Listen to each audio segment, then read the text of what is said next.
Mga kapatid, Bea de Guzman po mula rito sa Maynila. Sa huling tala ng Manila Police District ay nasa humigit kumulang 23,000 na po ang mga taong nandito ngayon sa Quirino Grandstand para sa isinasagawang Transparency for Better Democracy protest ng mga kapatid nating Iglesia ni Cristo.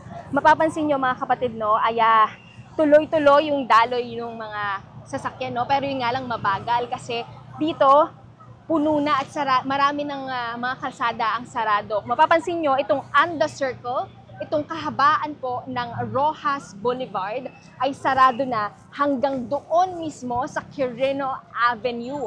Pareho po yan na southbound and northbound na sarado. Kaya naman yung mga kapatid po nating papasok, no, dito sa Quirino Grandstand ay mahihirapan na po, no, lalo na sa parking kasi wala na pong space.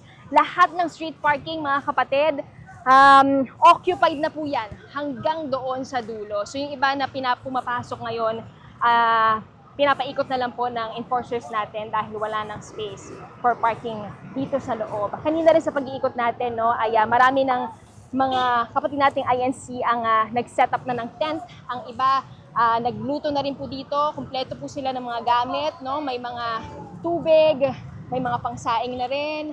At yung iba po tent na, yung mismong dala nila. At sabi nila, gagamitin po nila yon hanggang November 18 na. So, pag umikot po tayo, kanya-kanyang setup po ito ng kanilang mga tent at pwedeng matulugan hanggang November 18. So, yun po, no, paalala lang dun sa mga kapatid natin pupunta pa dito sa Quirino Grandstand.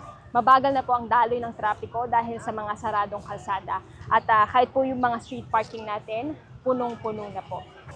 So, bukod po, no, sa ating mga kapulisan at iba pang enforcement groups, no, ay nandito rin po ang SCAN ng Iglesia ni Cristo. So, isa rin po sila sa mga tututok, no, para masiguradong mapayapa at walang mangyayaring magulo dito sa Maynila. So makikita ninyo po, ito yung may mga nakahanda na pong mga ambulance at maski po yung medical response team ng Maynila ay may mga nakapwesto na rin po sa iba't ibang lugar dito sa Quirino Grandstand. So yan muna ang update dito sa Maynila. Bea de Guzman po.